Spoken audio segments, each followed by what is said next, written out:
Welcome the our channel. Today we how to download a Eero app to block smart device traffic by category. Easy tutorial step by step clearly. To begin, ensure you have your smartphone or tablet ready. Open the App Store if you're using an iPhone or iPad. If you're using an Android device, open the Google Play Store. In the search bar, type Eero and press enter. Once the search results appear, locate the Eero app in the list. Tap on the Eero app icon to open its page. You will see an install button. Tap on it to download the app. Wait for the app to download and install on your device. Once the installation is complete, tap on Open to launch the Eero app. If you already have an Eero account, sign in using your credentials.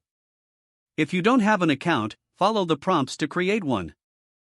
Once logged in, navigate to the Settings menu within the app. Look for the Smart Device Traffic option in the settings.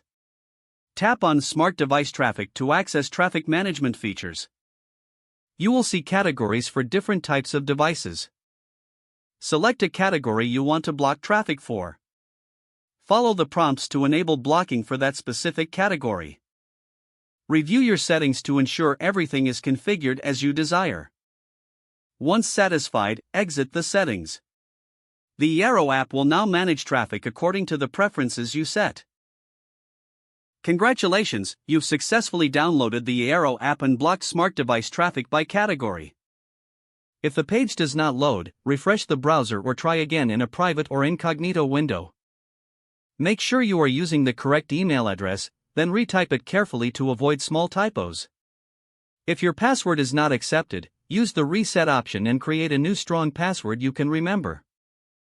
Check your spam folder for verification or security emails, then complete any requested confirmation steps. Enable two-factor authentication if available to improve account security and reduce unauthorized access risk.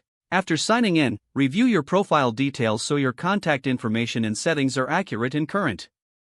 Don't forget to like this video and subscribe to our channel for more step-by-step tech guides.